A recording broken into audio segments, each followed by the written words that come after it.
Okay, good day, viewers. Thanks for watching. In today's class, we are going to look at chemical equilibrium.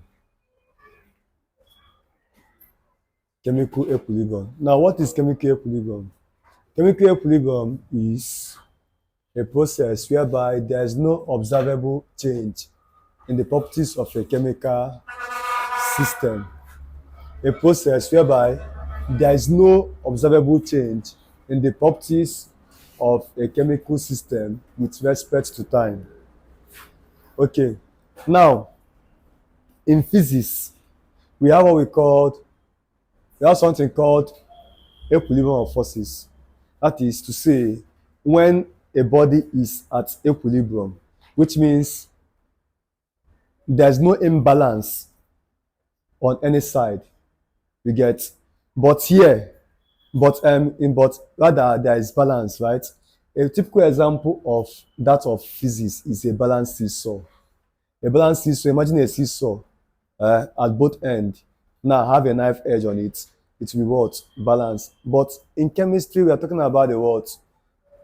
The replica of that when it relates as it relates to chemical. As it relates to what? Chemical. That is having a chemical in equilibrium.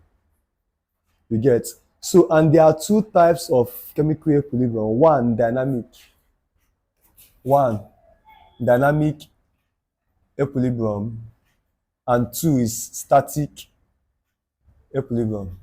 Now, dynamic equilibrium is the one that is progressive, that is in motion. You know the word dynamic, something that is what? In motion.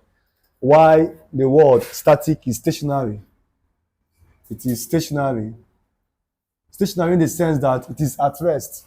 Because in physics, we have kinetic friction and static friction. The kinetic friction is the friction that is in motion, right? While that of static is the one that is a kind of at rest. Also, in energy, we have kinetic energy and potential energy. Now, potential energy is the energy at rest, while kinetic energy is the energy in what? Motion. Now, back to chemistry. We have dynamic equilibrium and static what? Equilibrium. Having known that, now, another thing I want us to understand here is equilibrium in a reversible reaction. Equilibrium in a reversible reaction. Equilibrium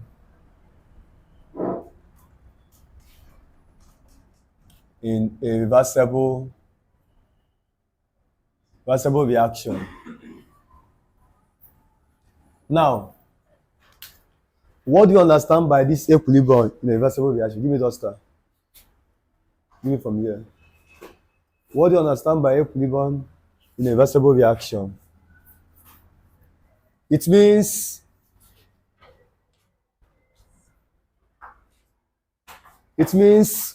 that the reaction proceeds in either direction. Do you understand the point now? That the reaction proceeds on what? Or in either reaction under stable condition.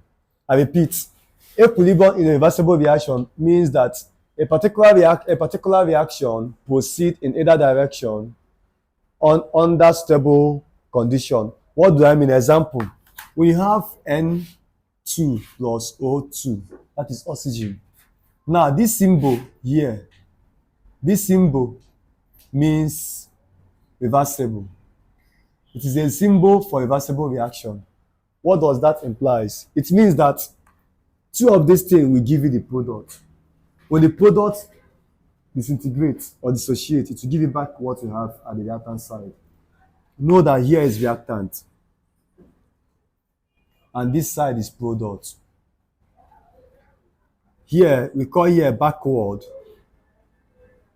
reaction, and this side forward reaction, right? Look at the arrow. Look at it now. So this will give us 2 mole of nitrogen 2 oxide, or you say nitrogen what? Now, Nitrogen monoxide, not the oxide, monoxide. You say the oxide when you have two here. That is commercial name. Did you understand? So this is example of reversible reaction. Another example of reversible reaction is when you have N2 plus H32. Stuff like this. When you have something like this, now this will give 2NH3. Now let's check whether the equation is balanced. We have two molecules of nitrogen, 2 here, right? 3 times 2, 6. 2 times 3, 6. We get. This one is the backward reaction. This one is the forward reaction. We get. Now, this reaction, the equilibrium here is in dynamic. Is what? Is a dynamic equilibrium. Did you understand now? It is a dynamic equilibrium. So this one is the reactant. This is the product. Did you get? Now, having known this, there are conditions. There are two conditions here. Condition in which a reversible reaction can take place. One is a reaction that operates on a suitable reaction, or you say, let's just make it straight, reaction that operates in a stable reaction, in a stable condition, and reactions that operate in different conditions. One, reaction that operates in a suitable conditions. Now let's talk about this one. All the reactions that operate in a stable condition are examples of what we've done so far. But let me add more example. Let me add one more example. Using a red hot ion passing through a steam. What do I mean? We have 3 ion here reacting with steam here. This will give us Fe3O4 plus 4H2. Now, what do we have here? This is ion, or you say triion tetraoxide. Triion tetra what? Oxide. You know what this this implies now. You know what this is. This is hydrogen now. 4 moles of hydrogen. But I said this is what? Triion tetra. Look at it here. Triion tetra oxide. That is for this. Did you understand now? Now, why do we say under suitable condition? Now, observe now that here, now the concept, or should I say, the rationale behind this stable condition is that we have equal amount of mole at both sides, reactant and product side. We have 3 moles of ion now. How many ion do we have here? 3. We have 8 hydrogen here. How many hydrogen do we have here? 8. We have 4 oxygen here. How many oxygen do we have here? That is dynamic equilibrium. That is reversible what? Reaction under suitable condition. Under what? Stable condition. Now we can these ones now are also example of stable condition because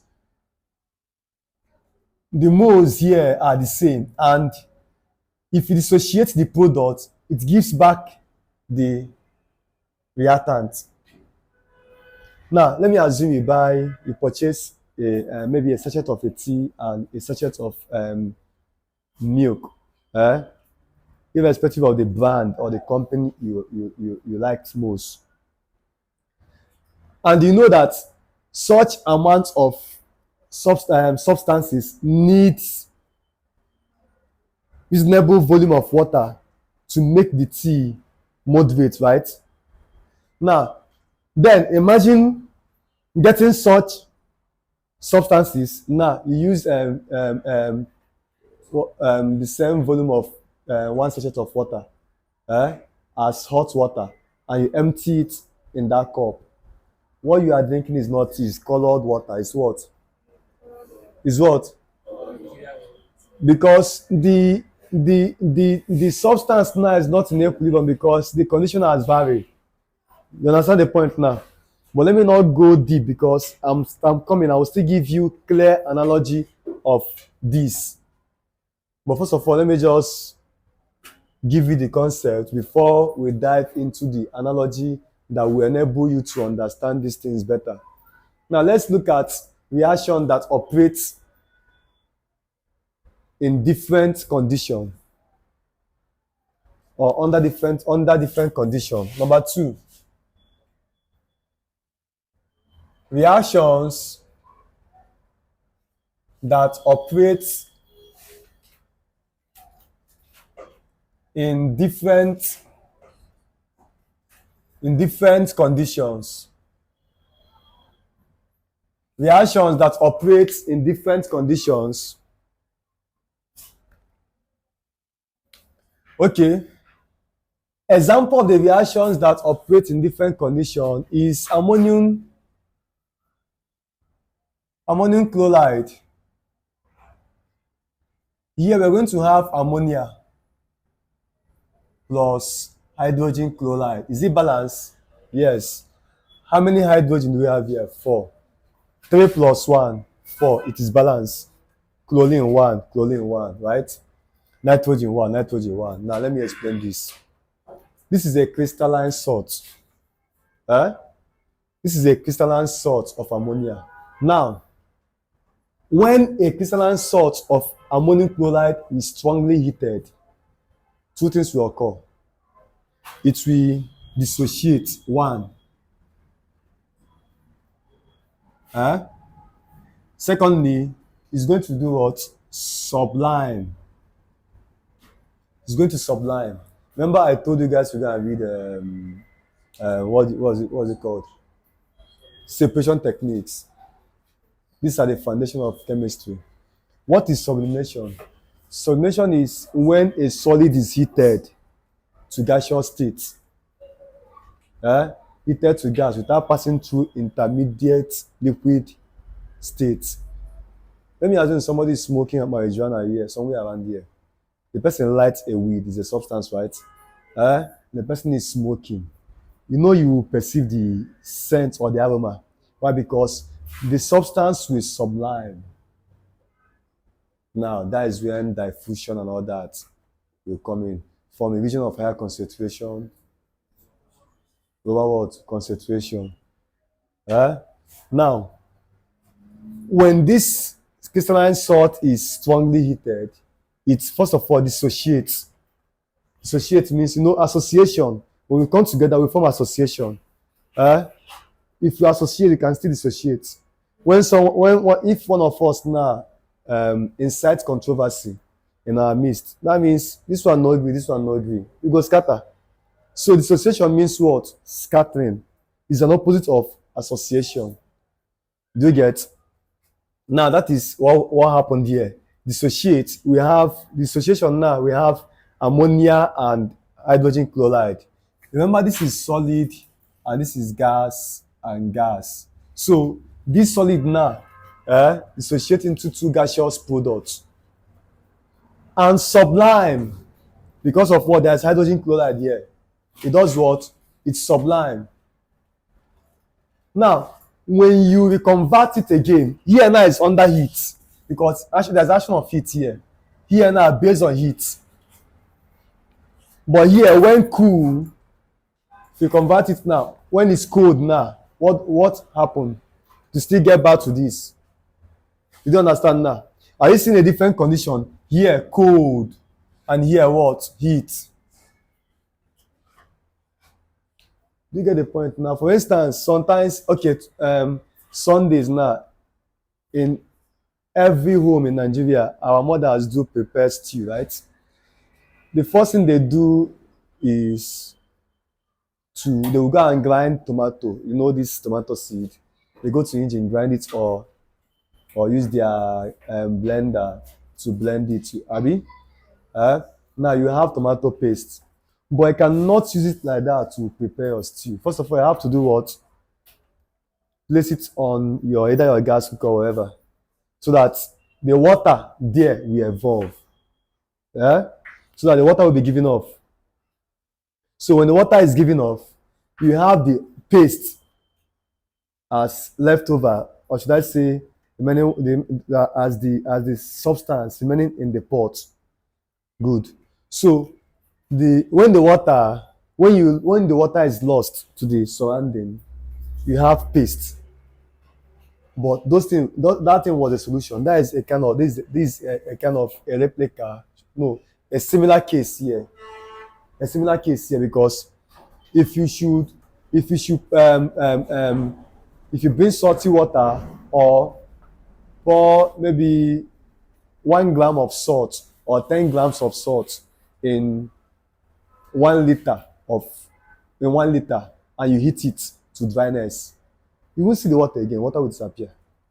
Not just disappearing, it will do what? It will be giving off. It will give off. Right? And now you have salt left in the pot. Did you understand that? So this is what happened here under different condition. Now, second example, this is I.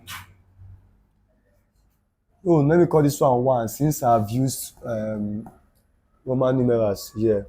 Number 2, when you use milky suspension, you're going to have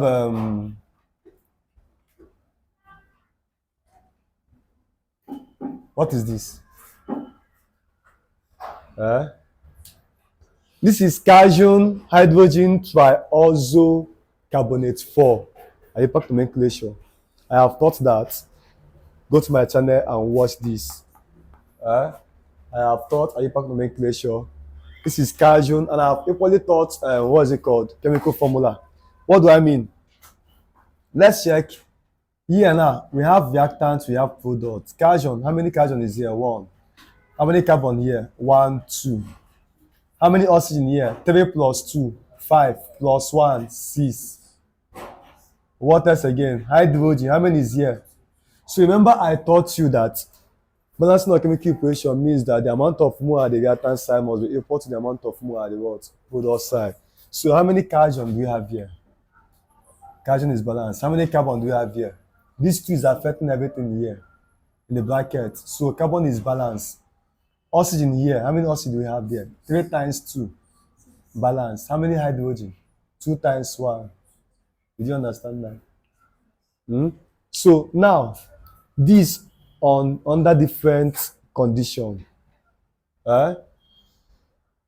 If you should turn this equation like this one will be somewhere here, and this will become the product. Did you understand now? Combine them together, it will give you this. Heat this, it will give you this. So this is the cooling, because when you heat this, gas will evolve, water will be given off. First thing that will go is water, then gas. Just like someone heating that tomato paste. Before you get to the place where it is being heated, you perceive the aroma of tomato. You might be asking, who is heating tomato? Imagine, let me assume that somebody is cooking jollof rice in your compound. At the gate, you will know that somebody is cooking something like that. If someone is preparing pepper soup in your compound, as far as that place is not congested, what will happen? You will perceive the what? Aroma. Do you understand the point now? Because the gas there will do what? It will give off. So we are still at the peripheral of chemical equilibrium, because we still get to Le Chatelier's principle and the factors affecting chemical equilibrium. So in order to conserve time, I'm going to stop at Le Chatelier's principle of chemical equilibrium. Then in our next class, or should I say in our next video, we'll start off from factors affecting chemical equilibrium. Then we also stop there, and then in our next class we're going to look into the calculation, which is equilibrium constant law and equilibrium constant, what it means and how we can use it to solve a problem in this topic. So now these two are clear example of reactions that operate in different conditions. Here we have heat, cold, heat. So that is that. The next thing we need to look at now is Le Chatelier's principle. It's like I'm going to write this one on the board. Le Chatelier's principle. And you need to master the principle. You need to know the principle, because if you know the principle, it will form a requisite knowledge for the other remaining concepts of chemical equilibrium, because everything in life has a principle that governs it. So you can't operate outside the principle of anything, because there is always rules of engagement. Now, Le Chatelier.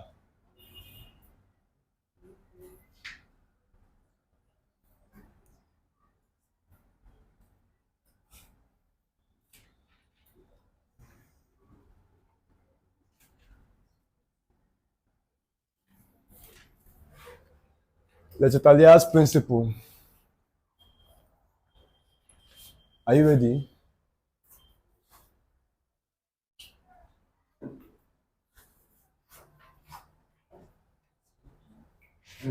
T, okay, TE. TE. Le Chatelier's principle. Are we ready now? This principle states that, now listen, this principle states that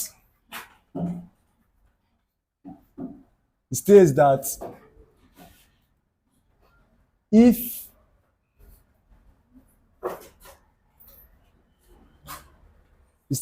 a chemical system is in equilibrium and other factors of the equilibrium is altered, the equilibrium will shift so as to neutralize the effect of the change.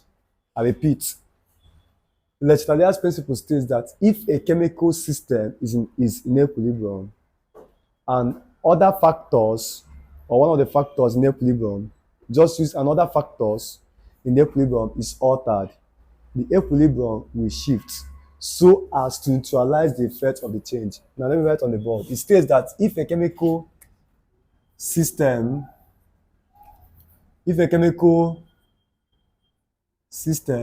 is in equilibrium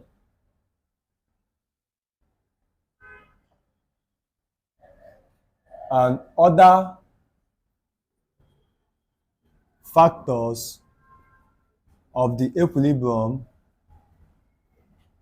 or other factors in the equilibrium is altered,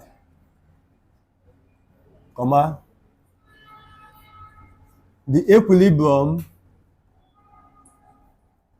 will shift so as to neutralize the effect of the change. Can we all state Le Chatelier's principle? Is on the board. Can we? 1, 2, go.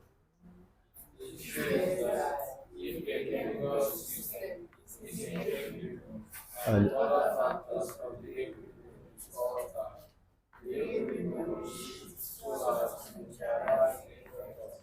simple. So we are going to stop here. In our next class, we'll start from factors affecting chemical equilibrium. There are 3 factors. One is the